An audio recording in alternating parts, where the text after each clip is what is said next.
এই সাক্ষী গোপাল মানে কিন্তু নাড়ু গোপাল নয়। এই সাক্ষী গোপাল মানে হচ্ছে কৃষ্ণ গোপাল। আমরা কি জানি না যেখানে কৃষ্ণ থাকে পাশে কে থাকে? পাশে রাধা থাকে। কিন্তু এই পৃথিবীর মধ্যে এই সাক্ষী গোপালের মন্দির হচ্ছে একমাত্র মন্দির যেখানে রাধা ছাড়া কৃষ্ণ একা দাঁড়িয়ে আছে, পাশে কিন্তু রাধা নাই। তাই প্রভু আমার দাদা নিতাইকে প্রশ্ন করল যে পাশে কেন রাধা নাই? তখন দাদা নিতাই বলছে, আরে ভাই, এখানে তো এত ভক্তরা রয়েছে, তুই সবাইকে বাদ দিয়ে তুই আমাকে প্রশ্ন করছিস কেন? তখন নিমাই বলছে, দাদা আমি জানি এরা কেউ জানে না। কেন তোর কেন এরকম মনে হচ্ছে যে এরা কেউ জানে না? কারণ দাদা আমি যতদূর জানি তুমি হচ্ছে আমার আগে সন্ন্যাসী হয়েছো। তাই তুমি যেহেতু আমার আগে সন্ন্যাসী হয়েছো, তুমি তাহলে ব্রজের বলাই, তুমি ব্রজের বলাই হয়ে খুঁজতে লাগলে ব্রজের কানাইকে। তখন তো তুমি জানতে না যে ব্রজের কানাই নদের নিমাই হয়ে গেছে। তাই তুমি সন্ন্যাসী হয়ে ভারতবর্ষের যত তীর্থ ধাম রয়েছে সব জায়গায় আমাকে খুঁজেছো। তখন নিতাই দাদা বলছে, হ্যাঁ ভাই, আমি সন্ন্যাসী হয়ে ভারতবর্ষে যত তীর্থ ধাম রয়েছে সব কটা তীর্থ ধামে আমি তোকে খুঁজেছি। বলে, হ্যাঁ ওটাই তো হচ্ছে কথা। তুমি যেহেতু সব কটা তীর্থ ধামে ঘুরেছো, তাহলে তো তুমি এখানেও এসেছিলে, এটাও তো একটা তীর্থধাম। তখন দাদা নিতাই বলছে, হ্যাঁ ভাই, আমি তোকে খুঁজতে খুঁজতে এখানেও এসেছিলাম। তাহলে বলো দাদা, কেন রাধা ছাড়া কৃষ্ণ একা দাঁড়িয়ে রয়েছে? তুমি নিশ্চয়ই জানবে এর উত্তরটা। তখন নিতাই দাদা বলছে, শোনিমাই, সাক্ষী গোপালের মন্দিরে রাধা ছাড়া কৃষ্ণকে যখন আমি প্রথমবার দেখি, তখন তোর মনে যেমন প্রশ্ন জেগেছিল তেমন আমার মনেও একই প্রশ্ন জেগেছিল যে কেন রাধা ছাড়া কৃষ্ণ একা দাঁড়িয়ে রয়েছে।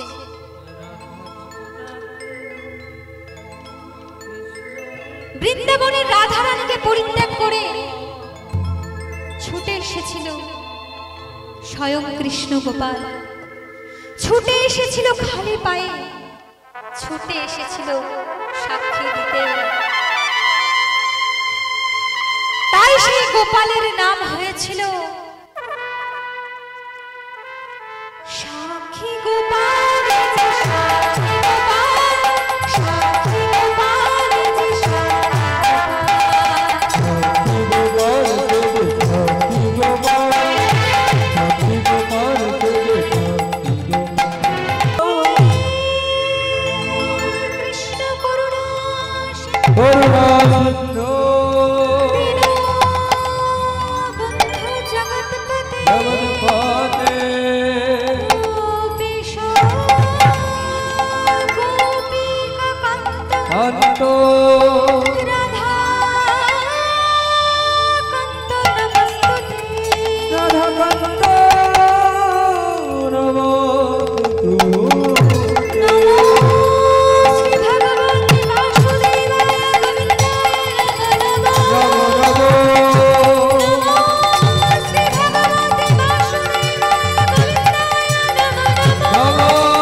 থেকে পরিত্যাগ করে ছুটে এসেছিল সাক্ষী দিতে।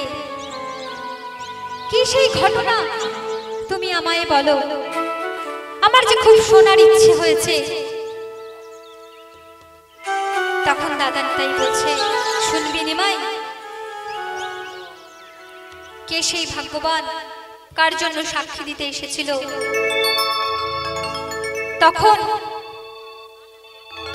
তখনকার যিনি সব থেকে বৃদ্ধ পান্ডা উড়িষ্যার, তিনি যে ঘটনাটা শুনিয়েছিলেন, সেই ঘটনায় আমি এখন তোকে বলবো। ভক্তমণ্ডলী, ভক্তিমতী মায়েরা, ভগবান কার জন্য সাক্ষী দিতে আসে মন দিয়ে শুনবেন। এখন যে ঘটনাটা আমি বলবো, যদি এই ঘটনাটা আপনারা মন দিয়ে শুনতে পারেন, তাহলে আশা করছি বৃদ্ধ বয়সে এসে ছেলে বৌমার হাতে লাঠি ঝাঁটা খেতে হবে না। কারণ ওই বয়সটাই সাংঘাতিক। তাই তো এই বৃদ্ধ বয়সে যত হিসাব নিকাশ, নিতাই দাদা বলছে, তখনকার যিনি সব থেকে বৃদ্ধ পান্ডা, তিনি যে ঘটনাটা বলেছিলেন, সেই ঘটনায় আজ তোকে আমি শোনাবো। তার আগে জানতে হবে যে ভগবান কার জন্য সাক্ষী দিতে আসে। ভক্ত হচ্ছে দুই প্রকার, এক হচ্ছে সকাম আর এক হচ্ছে নিষ্কাম। তো সকাম ভক্ত কাকে বলবো? স মানে হচ্ছে নিজ, আর কাম মানে কামনা বাসনা। যে নিজের কামনা বাসনা চরিতার্থ করার জন্য ভগবানের শরণ নেয়,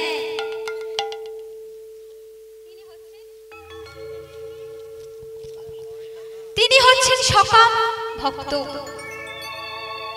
এই যেমন ধরুন, আপনারা কোনো মন্দিরে গেছেন, মন্দিরে গিয়ে ভগবানের কাছে, ভগবানের চরণের সামনে হাত জোড়ো করে বসে বলছেন, হে ভগবান, আমার ছেলেটার যেন একটা ভালো চাকরি হয়ে যায়,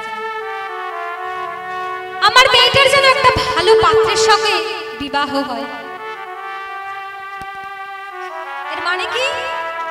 আমরা ভগবানকে কিছু দিচ্ছি প্রণামী বক্সে, আর তার বিনিময়ে আমরা কিছু ভগবানের কাছ থেকে চাইছি।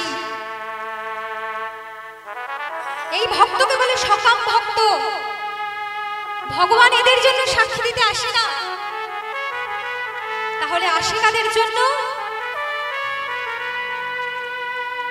যারা ভগবানের চরণের সামনে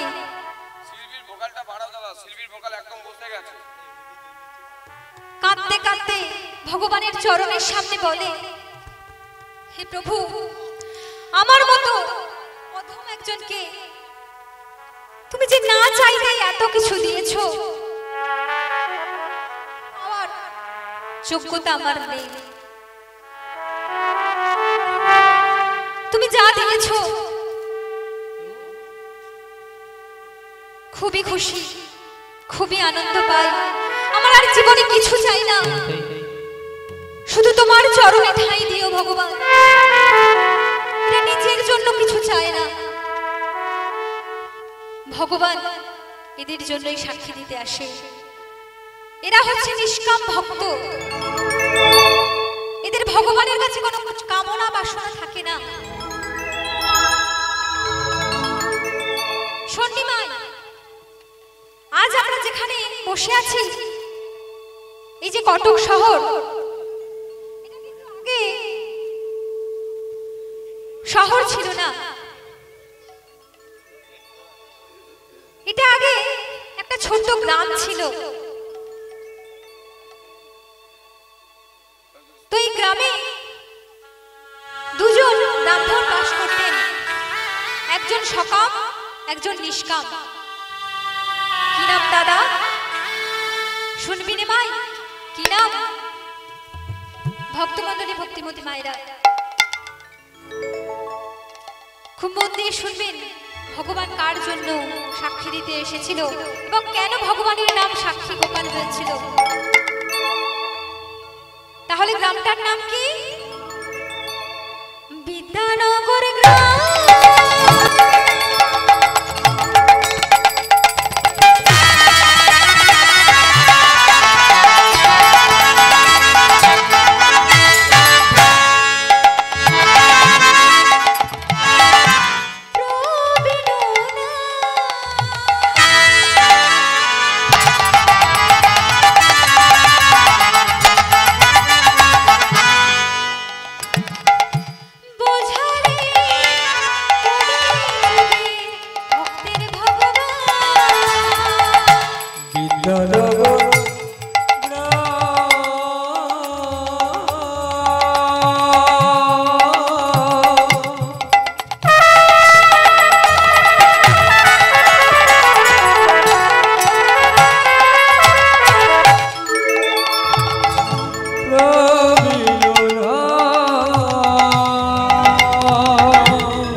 যার বয়স হচ্ছে ৮০ বছর।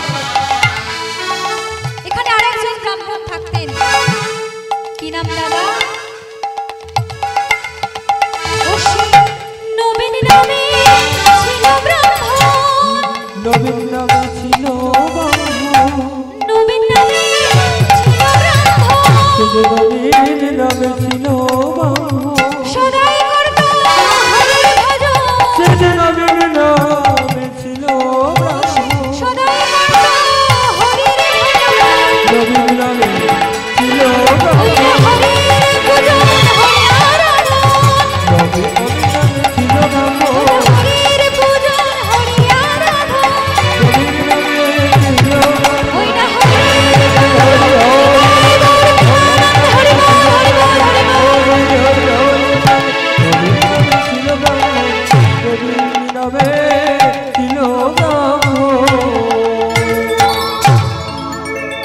তাহলে গ্রামটার নাম কি? বিদ্যানগর। প্রথম ব্রাহ্মণের নাম কি বললাম? বলুন, প্রথম ব্রাহ্মণের নাম কি বললাম? বলুন, না বললে কি করে হবে? তাহলে তো কীর্তন শুনে কোনো লাভ নেই। বলুন। আচ্ছা, এবার থেকে শুনুন, যেটা বলছি শুনবেন, না হলে তো শুনে কোনো লাভ হবে না। বলুন। তো প্রথম ব্রাহ্মণের নাম হচ্ছে প্রবীণ ব্রাহ্মণ, যার বয়স হচ্ছে ৮০ বছর, যে ছিল সকাম। দেখুন মায়েরা, সকাম আর নিষ্কাম, এই ভক্ত, এই পার্থক্য আপনাদের বুঝতে হবে, না হলে আমরা কোনটা ভালো কোনটা মন্দ সেটাই তো বুঝতে পারবো না। আমরা সবাই ভগবানকে তো ডাকি, কিন্তু ডাকার মতো করে কি ডাকি? আমরা সব সময় চাই এটা দাও, ওটা দাও, সেটা দাও, ভক্তি ভরে ডাকি, কিন্তু তার বিনিময়ে এত এত চাওয়া পাওয়া, তো ভগবান সাড়া দেবে কি করে? তাহলে এই যে প্রবীণ ব্রাহ্মণ, ৮০ বছর বয়স, সে ছিল সকাম ব্রাহ্মণ। এই বিদ্যানগর গ্রামের পাশ দিয়ে একটা নদী বয়ে গেছে, যার নাম হচ্ছে চন্দ্রভাগা নদী। এই নদীর পাশে একটা রাধা মাধবের মন্দির ছিল। তো এই মন্দিরে আর একজন ব্রাহ্মণ থাকতেন, তিনি কে? নবীন ব্রাহ্মণ। সে ছিল অনাথ, তার পিতামাতা কেউ ছিল না। সারাদিন ভিক্ষা করে যা পেত তাই দিয়ে রাধা মাধবের সেবা দিয়ে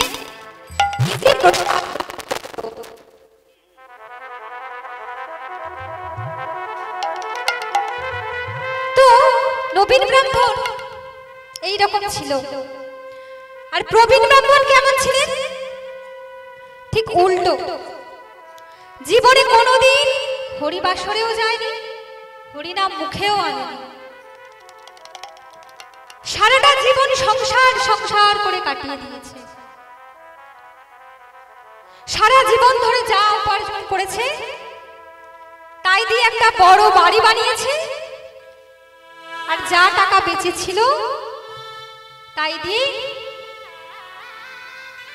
সেই টাকাগুলো ছেলেদের মধ্যে ভাগ করে দিয়েছে।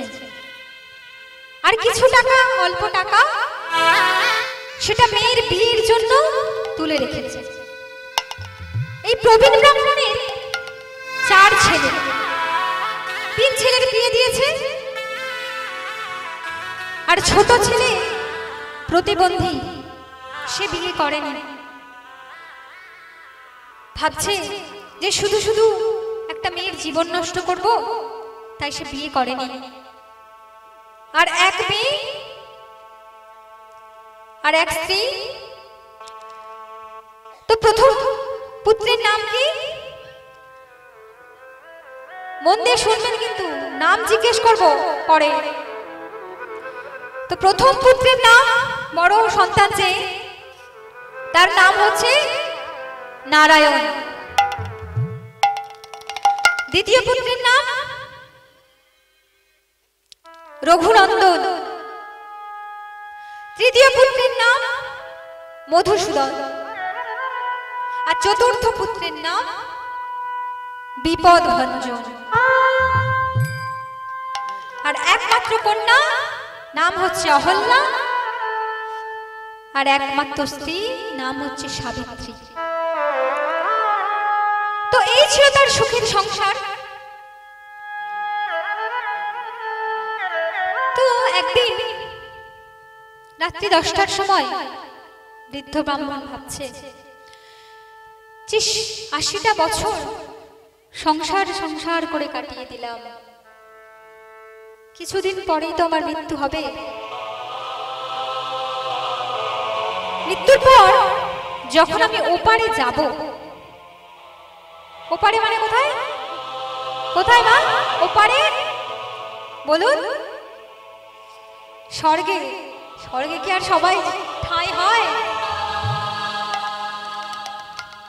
তো ওপারে, স্বর্গ নরক যেখানেই বলুন, ওপার মানে সে জমের দুয়ার। তো মৃত্যুর পর আমাদের সবাইকেই যেতে হবে। তো ওপারে যখন যাব, তখন যমরাজ যখন জিজ্ঞেস করবে যে তুমি কি পুণ্য এনেছো দেখাও, তখন আমি কি দেখাবো? সংসার করা তো আর পুণ্য নয়। সংসার করা কি? সংসার করা হলো কর্তব্য। তাই বেঁচে থাকতে থাকতে কিছু কর্ম করে যেতে হয়। কি কর্ম? না, বেঁচে থাকতে থাকতে যদি হরি ভজন করা যায় তাহলে পুণ্য অর্জন করা হয়। কিন্তু আমার তো হরি ভজন করা হলো না। শুনেছি এই বেঁচে থাকতে থাকতে যদি বৃন্দাবনে যাওয়া যায় তাহলে নাকি বৈকুণ্ঠ প্রাপ্তি হয়। কিন্তু আমার কাছে তো কোনো টাকা পয়সা নেই। যা উপার্জন করেছি সবই তো ছেলেদের মধ্যে ভাগ করে দিয়েছি, বাড়ি বানিয়েছি। বৃন্দাবন না হয় পায়ে হেঁটে গেলাম, কিন্তু যেতে যেতে পথে তো কিছু পাথেয় খরচ আছে, যেমন এই শরীর অসুস্থ হলে তখন কিছু ওষুধ কেনার জন্য অর্থ লাগবে, খাওয়া খরচ আছে। তো আমার কাছে তো কোনো অর্থই নেই, আমি কি করে বৃন্দাবন যাব? তখন বৃদ্ধ ব্রাহ্মণ ভাবছে, ভাবতে ভাবতে হঠাৎ করে মনে পড়েছে, যাদেরকে আমি মানুষের মতো মানুষ করলাম সেই সন্তানদেরকে চাইলে নিশ্চয়ই কিছু অর্থ দেবে। যাই যাই আমার বড় ছেলের কাছে যাই। তো বড় ছেলের নাম কি বললাম মা? হ্যাঁ, সবাই শুনছে। তো বড় ছেলের নাম নারায়ণ। তো নারায়ণের দরজার বাইরে গিয়ে নারায়ণকে ডাকছে, বাবা নারায়ণ, বাবা নারায়ণ, দরজা খোলো বাবা। নারায়ণ দরজা খুলে পিতাকে বলছে, পিতা এত রাত্রিতে কি ব্যাপার? না বাবা, সারাটার জীবন তো সংসার সংসার করে কাটিয়ে দিলাম। এই সংসার সংসার করতে করতে নিজের জীবনে কখন যে সুখ পাখিটা উড়ে গেছে সেটা তো তার খেয়ালই রাখিনি। বাবা, আমার এই বয়সে এসে একটা আশা জেগেছে, যদি তুমি সেই আশা পূরণ করো বাবা। তখন নারায়ণ বলছে, কি আশা পিতা? বাবা নারায়ণ, আমি বৃন্দাবনে যেতে চাই। বৃন্দাবন কিন্তু না হয় পায়ে হেঁটে গেলাম, কিন্তু পথে তো কিছু খরচা লাগবে, কিন্তু আমার কাছে তো কোনো অর্থ নেই। তাই বাবা, তুমি আমার বড় ছেলে হিসেবে আমি তোমার কাছে কিছু অর্থের আশা রাখছি। তুমি যদি কিছু অর্থ দিতে বাবা, তাহলে আমার এই যাত্রায় বৃন্দাবন যাওয়ার স্বপ্ন পূরণ হয়ে যেত। তখন নারায়ণ বলছে, বাবা আমার কাছে তো কোনো অর্থ নেই, যা আছে সব লক্ষ্মীর ঝোলায়। লক্ষ্মী আমার বউ লক্ষ্মী, সব লক্ষ্মীর ঝোলাতেই আছে। বাবা, লক্ষ্মীর একটা না বাজে স্বভাব আছে, সে একটাও বাজে টাকা পয়সা খরচা করে না। আপনাকে সে একটাও টাকা পয়সা দেবে না, আপনি বরং মেজ ভাইয়ের কাছে যান। এই কথা বলে বড় ছেলে দড়াম করে মুখের উপর দরজা বন্ধ করে দিল। বৃদ্ধ পিতা ভাবছে, আমি কাদেরকে মানুষ করেছি, কাদের জন্য আমি নিজের সুখ বিসর্জন দিলাম। সামান্য কটা অর্থ আমার ছেলে দিতে পারলো না। দেখি যাই, মেজ ছেলের কাছে গিয়ে দেখি। মন ভারাক্রান্ত হয়ে বৃদ্ধ ব্রাহ্মণ মেজ ছেলের ঘরের দিকে এগিয়ে যাচ্ছে। মেজ ছেলের নাম রঘুনন্দন। তো রঘুনন্দনের দরজার বাইরে গিয়ে দাঁড়িয়ে দরজায় ধাক্কা দিয়ে দিয়ে মেজ ছেলেকে ডাকছে, বাবা রঘু, বাবা রঘু, দরজা খোলো বাবা, দরজা একবার খুলো বাবা। রঘু ভেতর থেকে শুনতে পেয়েছে, তো শুনতে পেয়ে বিছানায় শুয়েছিল, বিছানা ছেড়ে উঠতে যাবে, এমন সময় রঘুর বউ হাতটাকে চেপে ধরেছে। এই যে কোথায় যাচ্ছ? কেন? পিতাকে ডাকছে। কেন ডাকছে আমি জানি। কেন ডাকছে? শোনো, তুমি তো ঘুমাচ্ছিলে, আমি সব শুনেছি। তোমার পিতা দাদার কাছে গিয়ে টাকা চাইছিল, টাকা চাইছিল, কিন্তু কেন বলো তো? শোনো, তোমার পিতা বৃন্দাবন যেতে চায়। হ্যাঁ, তো ভালো কথা, বৃন্দাবন যেতে চায়। শোনো স্বামী, আসল কথা, তোমার পিতাকে তোমার দাদা কিন্তু একটাও অর্থ দেয়নি, বৌদির নাম করে কাটিয়ে দিয়েছে। এখন তুমি যদি টাকা দাও তাহলে কিন্তু বিপদ আছে বলে। তখন রঘু রেগে গিয়ে বলছে, আচ্ছা, আমার দাদা বৌদির কথা শুনে এইরকম করছে, আমার দাদা খারাপ, আমার বৌদিও খারাপ, কিন্তু আমার বউ তো ভালো। তখন রঘুর বউ মনে মনে ভাবছে, তুমি তো জানো না আমি কি জিনিস। তখন রঘু বিছানা ছেড়ে টাকা দেওয়ার জন্য পিতাকে দরজাটা খুলে দিতে যাবে, এমন সময় রঘুর বউ চিৎকার করে বলছে, যাও যাও, তোমার টাকা তুমি দেবে, আমি পরে দেব। এখন টাকা তো দিচ্ছ দাও, সকাল হোক, সকাল হলে তুমি তো কাজে চলে যাবে, তখন আমি পিতার কাছ থেকে আসল টাকা বুঝে নেব, আর সেই সঙ্গে সুদটাও বুঝে নেব।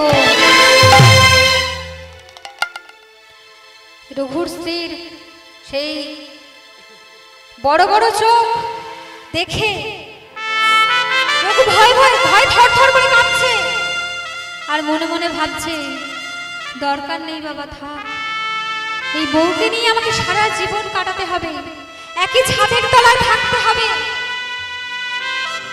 আমার পিতা তো কিছুদিন পরেই মারা যাবে, তো যে মানুষটার সঙ্গে আমাকে সারা জীবন কাটাতে হবে তার সঙ্গে ঝামেলা বাঁধিয়ে লাভ কি? তার থেকে বরং থাক, আমি বরং পিতাকে আর টাকা দেব না। তো রঘু আর দরজা খুলল না। বৃদ্ধ পিতা ডাকতে ডাকতে বৃদ্ধ পিতার গলায় ব্যথা হয়ে গেল। বৃদ্ধ পিতা কাঁদতে কাঁদতে ভাবলো যে রঘুর ঘরে বাসা বেঁধেছে ঘুঘু। ডাকতে ডাকতে যখন দেখলো যে দরজা খুলল না, মনে মনে ভাবছে, আমার এ যাত্রায় কি আর বৃন্দাবন যাওয়া হলো না? আমি এদেরকে মানুষ করলাম, এদের জন্য সবকিছু ত্যাগ করলাম, আজ আমার বৃন্দাবন যাওয়াটা মনে হয় হবে না। এই কথা ভাবতে ভাবতে, চোখের জল ফেলাতে ফেলাতে যাচ্ছে। দেখি সেজ ছেলের কাছে যাই, দেখি যদি কিছু অর্থ দেয়। সেজ ছেলের নাম কি বললাম? মধুসূদন। কাঁদতে কাঁদতে পিতা মধুসূদনের দরজার বাইরে ডাকছে মধুসূদনকে, বাবা মধু, বাবা মধু, দরজা খোল বাবা, একবার দরজা খোল। মধু, দরজা খোল বাবা।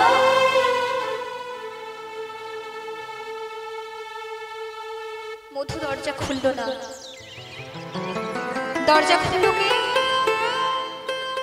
মধুর স্ত্রী, নাম হচ্ছে রোহিণী। দরজা খুলে যখন দেখলো যে পিতা কাঁদছে, তখন রোহিণী বলছে, কি পিতা, আপনি কাঁদছেন কেন? কি হয়েছে আপনার? মা গো, আমার মধুকে একবার ডেকে দাও মা। কেন পিতা, কি হয়েছে আমায় বলুন। মা গো, আমার এই বয়সে একটা ইচ্ছে জেগেছে, তুই মধুকে একবার ডেকে দাও। বাবা, আপনি আমায় বলুন। আপনার ছেলে বলল সে ঘুমাচ্ছে, আমাকে দেখতে বললো, দেখো তো যে দরজায় কি ধাক্কা মারছে। ভক্তমণ্ডলী, ভক্তিমতী মায়েরা, বৃদ্ধ পিতা কিন্তু বুঝলো না ছেলের ছলনা। ছেলে বলছে সে ঘুমাচ্ছে। রোহিণী সেই উত্তরটা দিল পিতাকে। তো এবার পিতা বলছে, মাগো আমার বৃন্দাবন যাওয়ার ইচ্ছে জেগেছে মা, তো মধুকে বলে যদি কিছু অর্থের ব্যবস্থা করে দাও তাহলে আমার এই যাত্রায় বৃন্দাবন যাওয়াটা হয়ে যায়।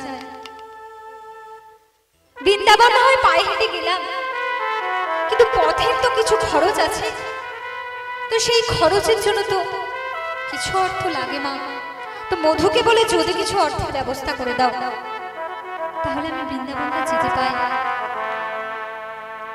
তখন রোহিণী বলছে, পিতা আপনি তো আমাকে মেয়ের মতো মনে করেন, তো আপনাকে একটা কথা বলি শুনুন। বলি আপনার কি বুড়ো বয়সে ভীমরতি হয়েছে? ছেলেরা কাঁচা টাকা ইনকাম করছে, সেই টাকা কি না খরচ করলে আপনার চলছে না? বৃদ্ধ পিতা চমকে গেল। কেন মা তুমি এই কথা বলছো কেন? বলে বলবো না, ছেলেটা কত কষ্ট করে উপার্জন করছে, আপনি যা করার ঘরে বসেই করুন না, এর জন্য বৃন্দাবনে যাওয়ার কি দরকার আছে?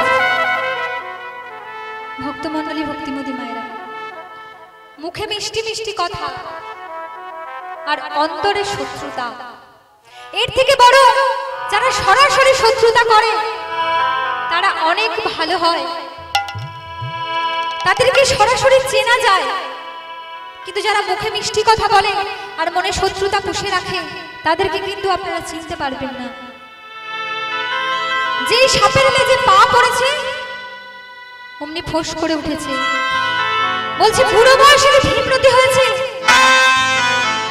এতক্ষণ কিন্তু মিষ্টি মিষ্টি কথা বলছিল, যেই স্বার্থে ঘা পড়েছে অমনি তার রূপ পাল্টে গেছে। বৃদ্ধ পিতা তখন কাঁদতে কাঁদতে ভাবছে যে আমি কাদের জন্য আমার নিজের সারাটা জীবন নষ্ট করলাম,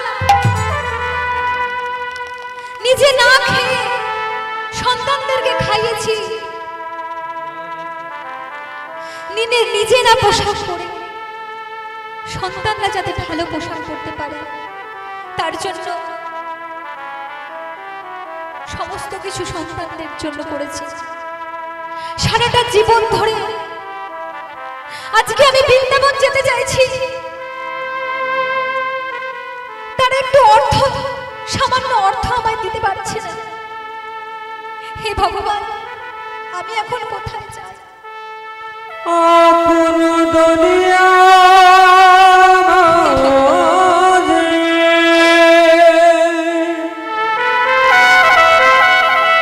আমার ভগবান,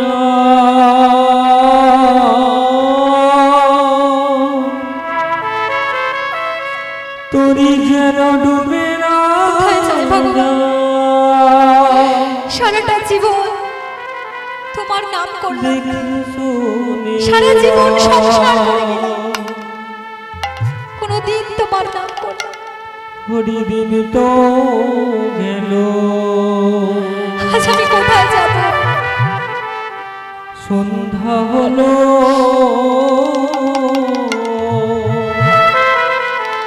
পার করো আমারে।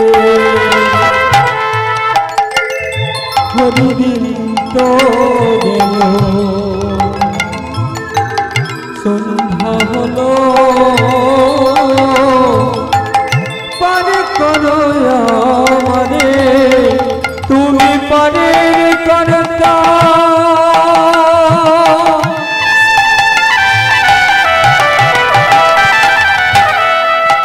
তুমি পারের কর্তা, নিয়মার দাতাই দেখি তোমারে। হরিদিন তো গেল, সন্ধ্যা হলো, পার করো আমারে।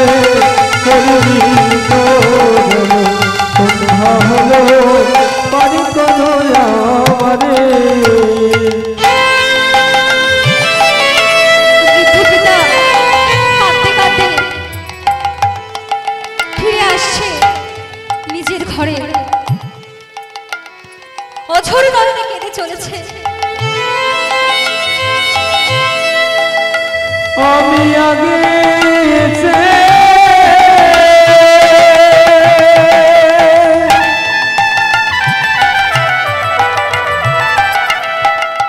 ঘাটের নামে বসে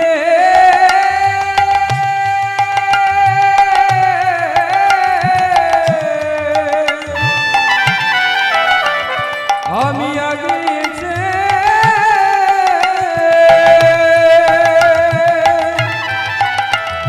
ও দয়া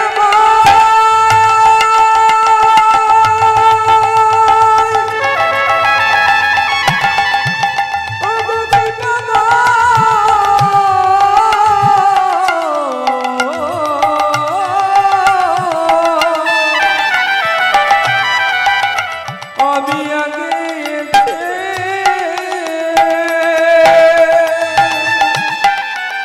ঘাটের নামে বসে যারা আর করিল আমি গেল আমি রইলাম করে করিলি তো হলো আর করয়া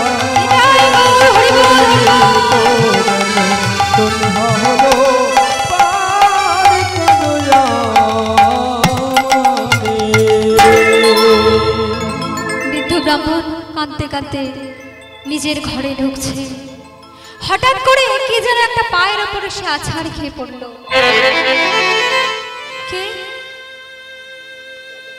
মুখটা তুলতেই দেখে এ তো তার ছোট ছেলে বিপদ ভঞ্জন।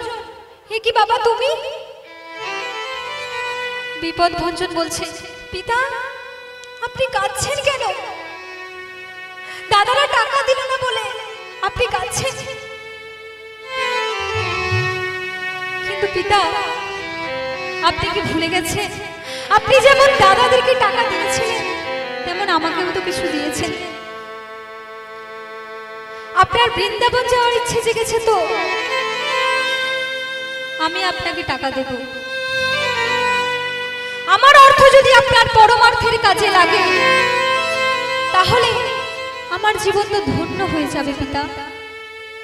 আপনি একটু অপেক্ষা করুন, আমি এক্ষুনি আমার ঘর থেকে টাকা নিয়ে আসছি। যেই টাকা আনতে যাবে বিপদ ভঞ্জন অমনি বৃদ্ধ পিতা চিৎকার করে বলে উঠেছে, না আমি তোর ওই টাকা নিতে পারবো না বাবা। তুই প্রতিবন্ধী, তুই নিজের হাতে কিছু করতে পারিস না। তোর আজকে দাদাদের যা রূপ আমি দেখেছি ওরা তোকে দেখবে না বাবা। তোর ওই অর্থটাই তোর শেষ বয়সের সম্বল বাবা। তোর আমি টাকা নিতে পারবো না বাবা, তোর টাকা আমি নিতে পারবো না। এই কথা বলতে বলতে বৃদ্ধ পিতা কাঁদতে কাঁদতে নিজের ঘরে গিয়ে বলতে বলতে যাচ্ছে, আমি বৃন্দাবন যাবো বলেছি যখন আমি বৃন্দাবন যাব, আমি ভিক্ষে করে হলেও আমি বৃন্দাবন যাব। এই কথা বলতে বলতে বৃদ্ধ ব্রাহ্মণ নিজের ঘরে গিয়ে নিজের ধুতি গুছিয়ে পোশাক সবকিছু গোছাচ্ছে, পুটলি করে বেরিয়ে যাবে বাড়ি থেকে। এমন সময় একজন ঘরের মধ্যে এসে ঢুকলো। কে বলুন তো? যাকে দেখে বৃদ্ধ ব্রাহ্মণের মনটা একটু শান্ত হয়ে গেল। সে হচ্ছে বৃদ্ধ ব্রাহ্মণের একমাত্র স্ত্রী সাবিত্রী। সাবিত্রী, আমি চলে যাচ্ছি, আর আমি আসবো না সাবিত্রী। আমি একেবারের মতো চলে যাচ্ছি বৃন্দাবন। সাবিত্রী বলছে, সে কি আপনি আমাকে একাকে রেখে বৃন্দাবন চলে যাবেন?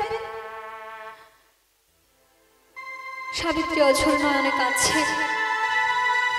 বৃদ্ধ ব্রাহ্মণ বলছে, সাবিত্রী মনে মনে ভাবছে বৃদ্ধ ব্রাহ্মণ যে এর তো আমি ছাড়া কেউ নেই, এখন আমি যদি চলে যাই তাহলে সাবিত্রীর কি হবে?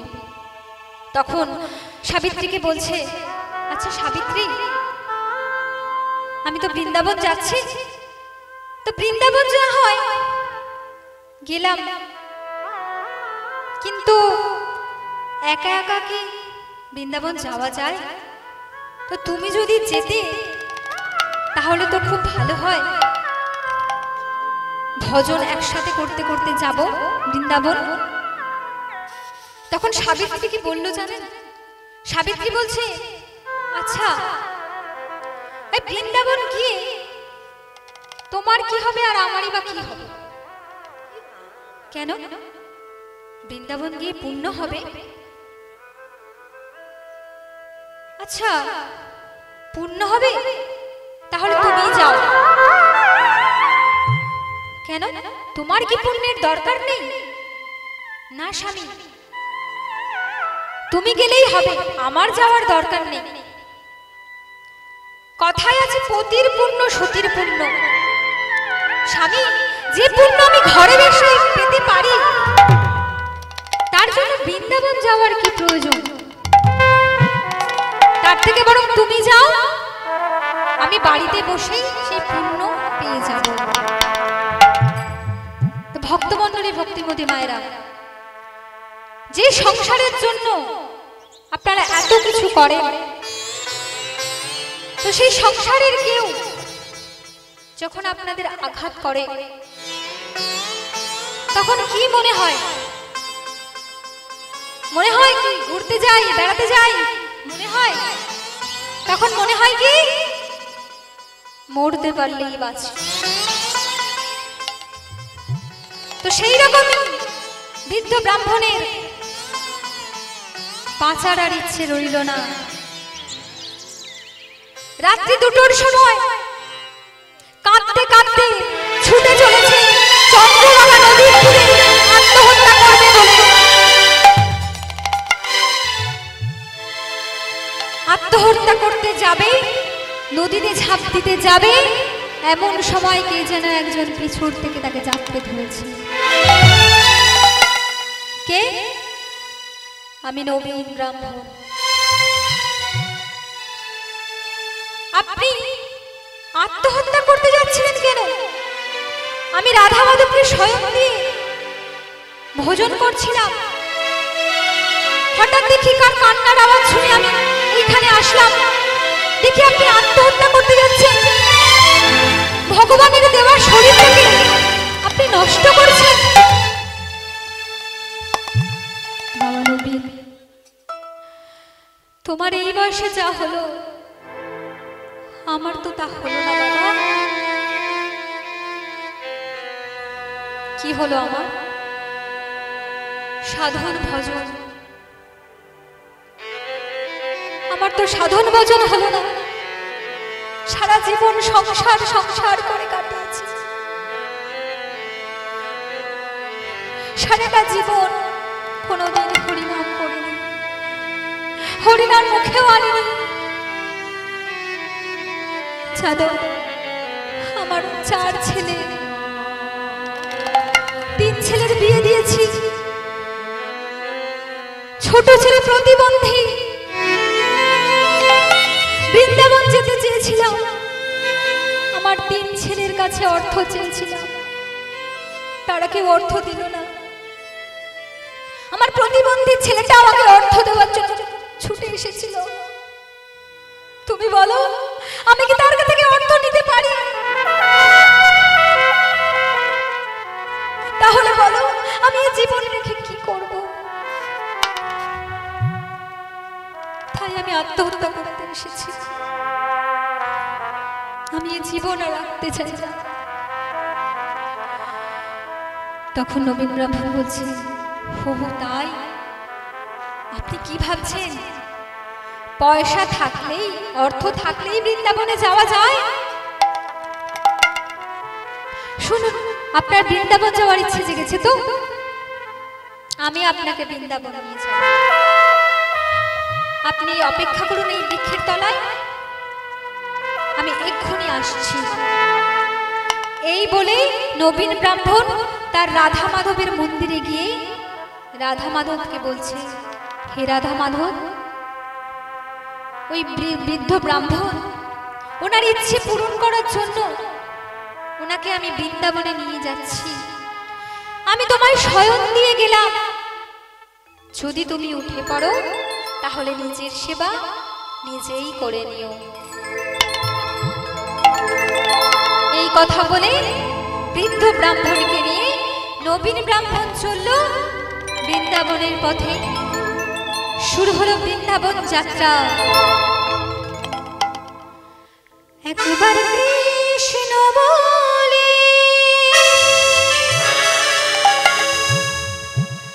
বাহু তুলে নাচো রে মন, কৃষ্ণ বলে একবার কৃষ্ণ বলে বাহু তুলে নাচো রে মন, কৃষ্ণ বলে কৃষ্ণ বলে বাহু তুলে চলো রে মন বৃন্দাবনে। একবার কৃষ্ণ বলে বাহু তুলে নাচো রে মন, বৃন্দাবনে।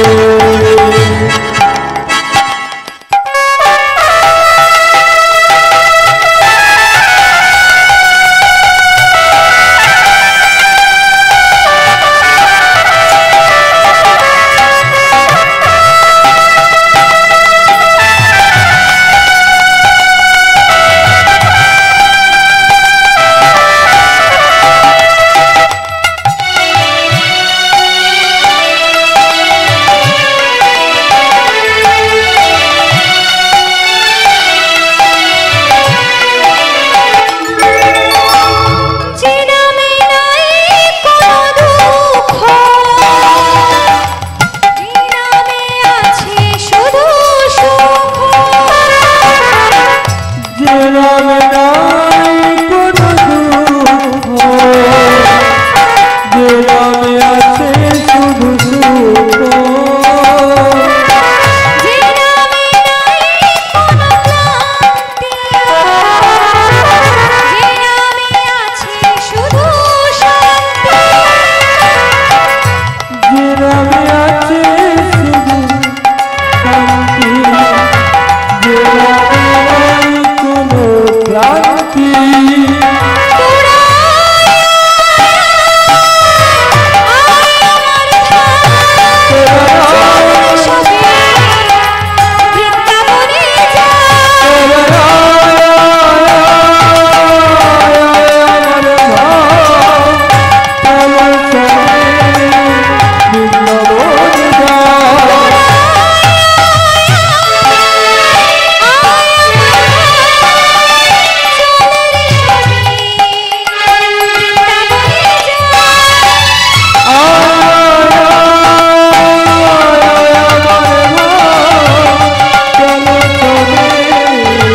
বৃন্দাবনে যা কৃষ্ণ বলে বাহু তুলে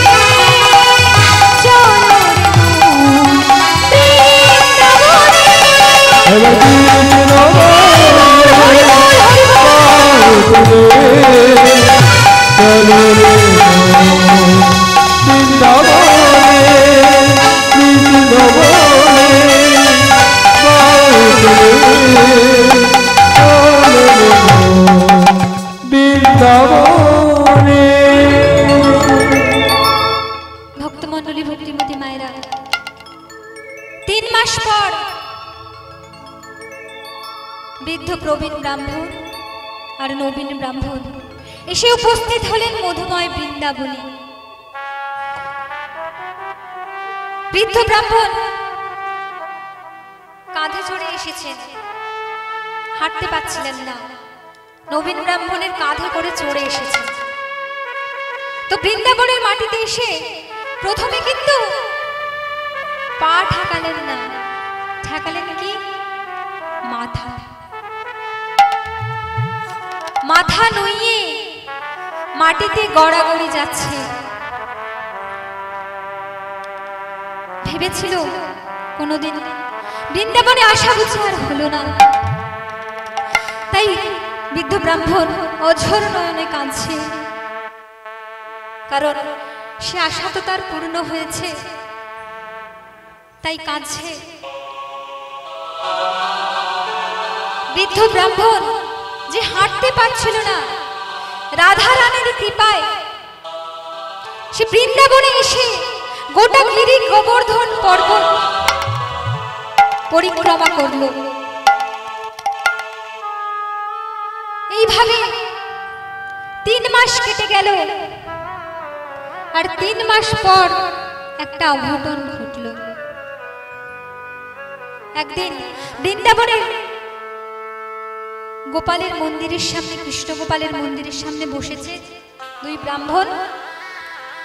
নবীন ব্রাহ্মণ গোপালের মূর্তি থেকে একটু দূরে একটা বৃক্ষের তলায় বসেছে, আর প্রবীণ ব্রাহ্মণ ঠিক গোপালের চরণের সামনে বসেছে। এখন বসে বসে বৃদ্ধ ব্রাহ্মণ ভাবছে যে যে নবীন ব্রাহ্মণ আমার জন্য কত কিছু করলো, আজকে ওর জন্য আমি বৃন্দাবনে আসতে পেরেছি, তাই ওকে আমার কিছু দেওয়ার ইচ্ছে জেগেছে, কিন্তু আমার কাছে তো কোনো টাকা পয়সা নেই, আমি কি দেব? তখন এই ভাবতে ভাবতে হঠাৎ করে প্রবীণ ব্রাহ্মণের মনে পড়ে গেল যে একটা জিনিস তো আছে, আমার একমাত্র মেয়ে। যেই ভাবা অমনি গোপালের চরণের দিকে তাকিয়ে প্রতিজ্ঞা করে বসলো, হে রাধা মাধব, আমি আমার একমাত্র মেয়ে অহল্যাকে আমি বাড়ি গিয়ে আমি নবীন ব্রাহ্মণের হাতে সম্প্রদান করব। যে প্রতিজ্ঞা করেছে, এই প্রতিজ্ঞার কথা শুনলো যখন নবীন ব্রাহ্মণ চিৎকার করে বলে উঠছে 2 কান চাপা দিয়ে, আপনি কি করলেন? আপনি কি করলেন?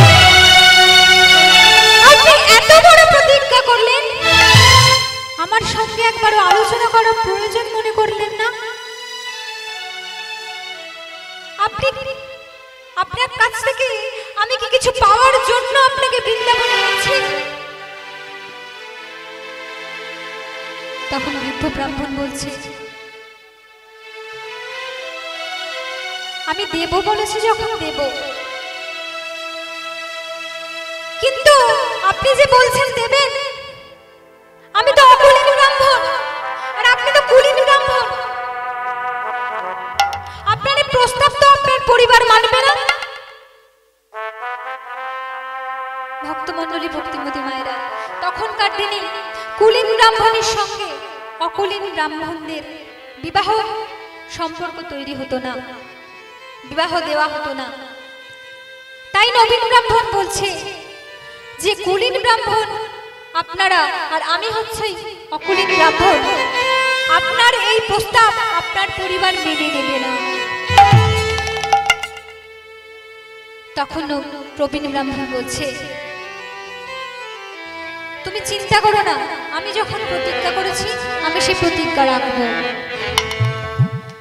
তখন নবীন ব্রাহ্মণ চিৎকার করে বলছে, হে রাধা মাধব, তোমার চরণ ছুঁয়ে প্রতিজ্ঞা করেছে, আর কোনোদিন যদি আমাকে কেউ মিথ্যেবাদী বলে, কোনোদিন যদি কেউ আমাকে সাক্ষী দিতে চায়, কেউ যদি বলে যে সাক্ষী নিয়ে এসো, তখন তোমাকে এই বৃন্দাবন থেকে হাঁটিয়ে হাঁটিয়ে নিয়ে যাব আমাদের বিদ্যানগর গ্রামে, তখন তুমি সাক্ষী দিতে যাবে আমার সাথে, তুমি থাকলে সাক্ষী। এই কথা বলে নবীন ব্রাহ্মণ আর প্রবীণ ব্রাহ্মণ ফিরে যাচ্ছে নিজের গ্রামে। কোনোদিন বাড়ি ফিরবে না বলেছিল, ফিরে যেতে হচ্ছে। তো ফিরছে যখন, এসেছিল কাঁধে চড়ে, ফিরছে কিভাবে? নাচতে নাচতে। আর মুখে কি বলছে? রাধে রাধে জপা করো, নাম রস পিয়া করো। রাধে রাধে জপা করো, নাম রস পিয়া করো।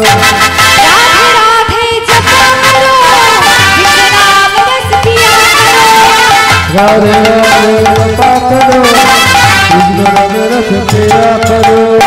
রাধে রাধে জপা করো, নাম রস পিয়া করো।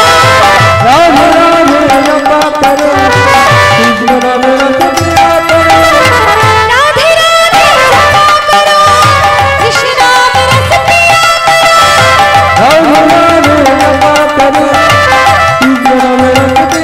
করো।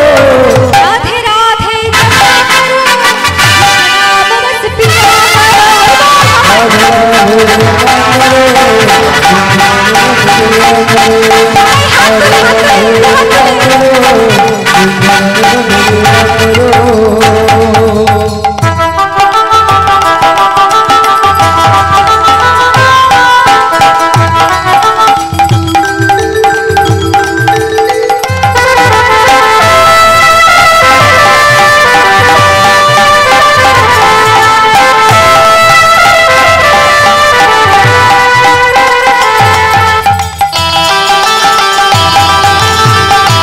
পিয়া করো।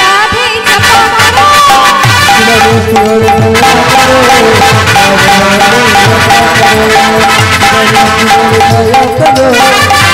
রাধে জপা করো,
ফিরে আসলেন বিদ্যানগর গ্রামে নবীন ব্রাহ্মণ আর প্রবীণ ব্রাহ্মণ। ভেবেছিলেন কোনোদিনও ফিরবে না প্রবীণ ব্রাহ্মণ। এবার গ্রামে এসে নবীন ব্রাহ্মণ প্রবীণ ব্রাহ্মণকে বলছে যে চলুন আপনার মেয়েকে এবার সম্প্রদান করে দিন। তখন প্রবীণ ব্রাহ্মণ বলছে দাঁড়াও, আমার পরিবার ভালো নয়। তখন নবীন ব্রাহ্মণ রেগে গিয়ে বলছে প্রতিজ্ঞা করার সময় তো মনে ছিল না যে আপনার পরিবার ভালো নয়? তখন প্রবীণ ব্রাহ্মণ বলছে আরে বাবা তুমি রেগে যাচ্ছ কেন? আমি কি দেব না বলেছি? আমি বলছি একটু সময় দাও, আমি আমি এতদিন পর বাড়ি ফিরছি, এখনই যদি বাড়িতে গিয়ে বলি যে তোমাদের বোনকে নবীন ব্রাহ্মণের হাতে সম্প্রদান করব, তখন তারা মানবে না। তখন নবীন ব্রাহ্মণ বলছে, কতদিনের সময় চাই? তখন প্রবীণ ব্রাহ্মণ বলছে, 1 মাস পর তুমি আমার সাথে দেখা করো। এখন তুমি ফিরে যাও রাধা মাধবের মন্দিরে। নবীন ব্রাহ্মণ তখন প্রস্তাবে রাজি হয়ে ফিরে গেলেন রাধা মাধবের মন্দিরে, আর প্রবীণ ব্রাহ্মণ বাড়ি ফিরছে। এতদিন পর বাড়ি আসছে, বাড়িতে ঢুকতে যাবে,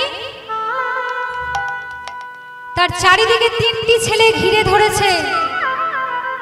পা রাখার সাথে সাথে বলছে, কোথায় ছিলেন এতদিন?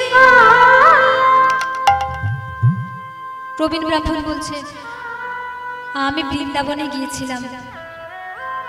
ও, আপনি বৃন্দাবনে গিয়েছিলেন? আর আপনাকে খুঁজতে খুঁজতে আমরা পাগল হয়ে যাচ্ছি। তা বৃন্দাবন থেকে তো ঘুরে এসেছেন, 16 কলা পূর্ণ হয়েছে, এবার সংসারে ঢুকুন। তখন বৃদ্ধ ব্রাহ্মণ হাসতে হাসতে বলছে, 16 কলা পূর্ণ হয়, 15 কলা পূর্ণ হয়েছে, এখনো 1 কলা বাকি আছে। তখন ছেলেরা বলছে, 1 কলা কি বলুন, আমরা সেটা পূর্ণ করে দিচ্ছি। তখন প্রবীণ ব্রাহ্মণ বলছে, আমি না বৃন্দাবনে গিয়ে একটা প্রতিজ্ঞা করে এসেছি। কি প্রতিজ্ঞা করেছেন? আমি প্রতিজ্ঞা করেছি তোমাদের একমাত্র বোন অহল্যাকে আমি নবীন ব্রাহ্মণের হাতে সম্প্রদান করব। যেই শুনেছে এই প্রতিজ্ঞার কথা, সবাই চিৎকার করে বলছে, তার তিন ছেলে চিৎকার করে বলছে, এ অসম্ভব,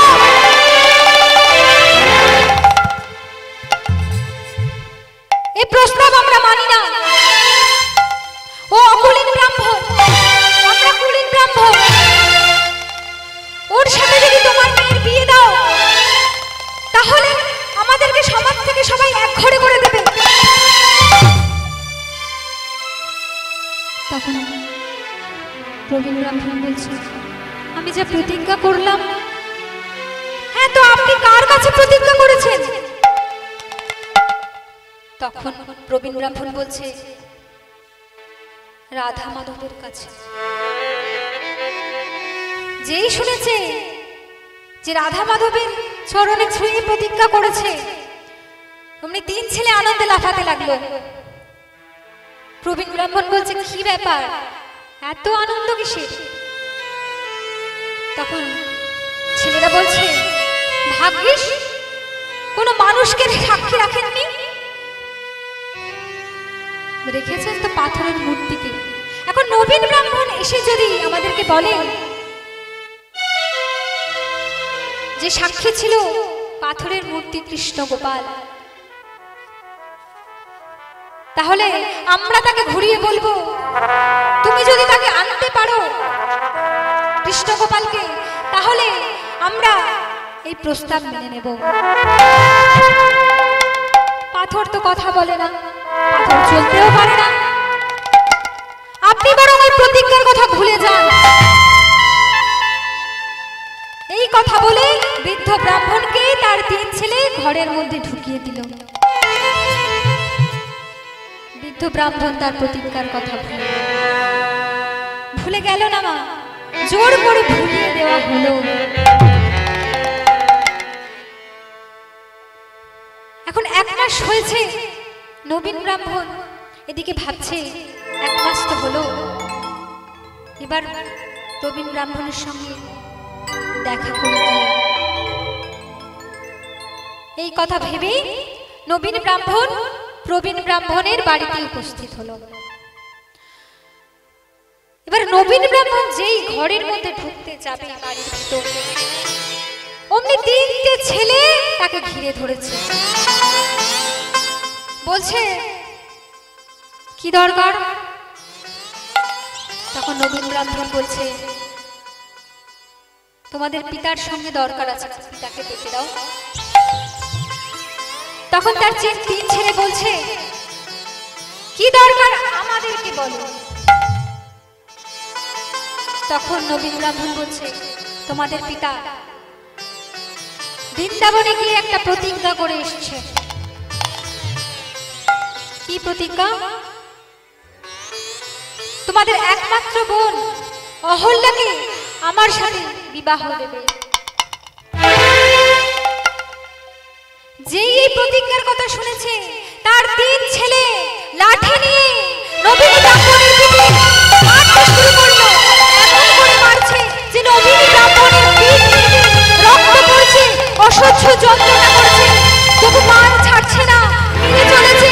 তোমরা মেরো না, আমার তো কোনো দোষ নেই, তোমরা মারছো কেন? আমার তো কোনো দোষ নেই, দোষ তোমাদের পিতার। তোমাদের পিতা তো বৃন্দাবনে গিয়ে প্রতিজ্ঞা করেছে, তোমাদের পিতা কৃষ্ণ গোপালের চরণের সামনে প্রতিজ্ঞা করেছে, আমাদের পিতা প্রতিজ্ঞা করেছে। তো তুমি এই সাক্ষীকে, তুমি কি কৃষ্ণ গোপালকে আনতে পারবে? তুমি যদি বৃন্দাবন থেকে এই কৃষ্ণ গোপালকে নিয়ে আসতে পারো, সে যদি নিজের মুখে এসে বলে তোমার এই প্রতিজ্ঞার কথা, তাহলে আমরা আমাদের বোনকে তোমার হাতে তুলে দেব। নবীন ব্রাহ্মণ তখন কাঁদতে কাঁদতে বলছে যে হ্যাঁ, আমি আনতে যাচ্ছি, আমি আনতে পারবো কৃষ্ণ গোপালকে। কাঁদছে, আর পিঠ থেকে রক্ত পড়ছে, অসহ্য যন্ত্রণা করছে, তবে মুখে নাম ছাড়ে না। চলেছে বৃন্দাবনের উদ্দেশ্যে কৃষ্ণ গোপালকে আনতে, আর মুখে নাম বলছে। পথ চলিতে আর বলিতে, পথ চলিতে আর বলিতে, পথ চলিতে পথ চলিতে আর বলিতে, তোমরা গাও গাও কৃষ্ণ নাম, মধুর নাম, হরি নাম। তোমরা কৃষ্ণ নাম, মধুর নাম, হরি নাম। কৃষ্ণ নাম, মধুর নাম, হরি নাম। তোমরা কৃষ্ণ নাম, মধুর নাম, হরি নাম। বিশ্বাসে প্রভু বিশ্বাসে, প্রভু বিপদে, প্রভু সংকটে, প্রভু বিশ্বাসে, প্রভু বিশ্বাসে, প্রভু বিপদে, প্রভু সংকটে, প্রভু বিশ্বাসে, প্রভু বিশ্বাসে, প্রভু বিপদে, প্রভু সংকটে। প্রভু বিশ্বাসে, প্রভু বিশ্বাসে, প্রভু বিপদে, প্রভু সংকটে। দেখা দাও,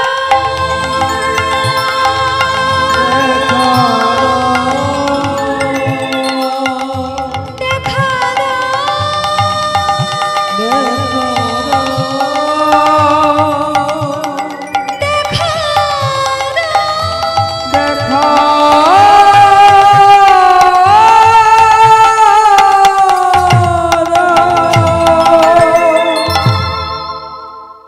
কাঁদতে কাঁদতে নবীন ব্রাহ্মণ 3 মাস পর এসে পৌঁছিল মধুময় বৃন্দাবনে। এই বৃন্দাবনে পৌঁছে কৃষ্ণ গোপালের চরণের সামনে এসে চরণে মাথা ঠুকছে, এমন করে মাথা ঠুকছে তার কপাল ফেটে রক্ত পড়ছে, আর সেই রক্তে গোপালের চরণ ধুয়ে যাচ্ছে। ভক্তমণ্ডলী, ভক্তিমতী মায়েরা, ভগবান সব সহ্য করতে পারে, কিন্তু দুটো জিনিস সহ্য করতে পারে না। এক হচ্ছে ভক্তের অহংকার, আর এক দুই হচ্ছে ভক্তের চোখের জল। টাকা পয়সা গাড়ি বাড়ির অহংকার কোনোদিন ভগবান সহ্য করেন না, আর ভক্তের চোখের জল ভগবান সহ্য করেন। সবাই জানে পাথর কথা বলে না, কিন্তু নবীনের বিশ্বাস যে পাথর কথা বলে। হঠাৎ করে কে যেন বলে উঠল, নবীন পাষাণ ভাবিয়া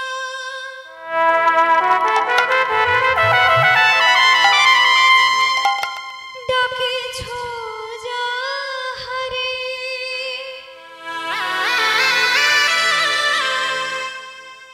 সে তো পাষাণ না,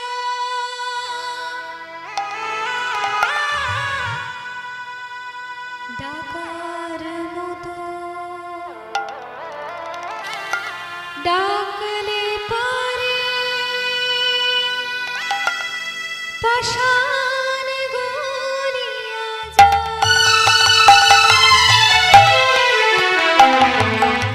পাষাণ বলিয়া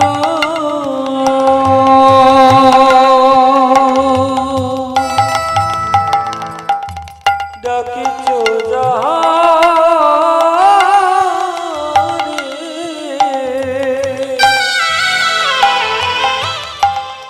সে তো পাষাণ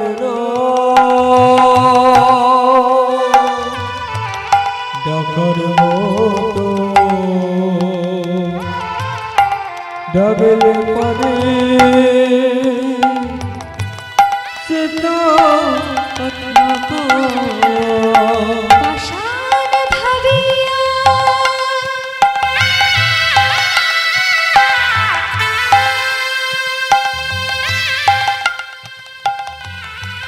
ডাকিছ যাহারে,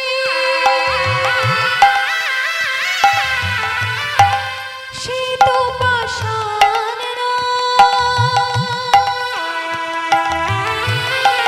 ডাকার মতো ডাকলে পারে পাষাণ গলিয়া যায়।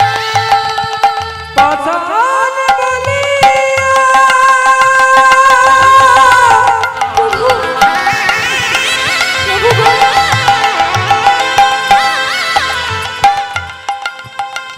প্রভু ডাকিছ যাহারে,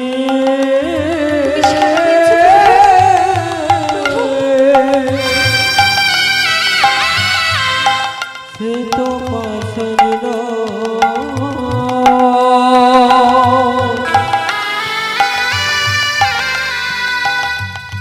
ডাকার মতো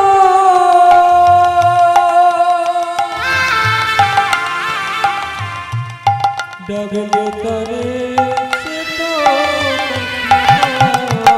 আমি পাষাণ না,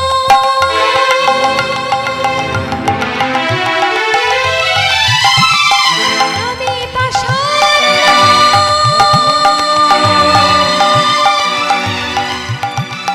আমি পাষাণ না, আমি পাষাণ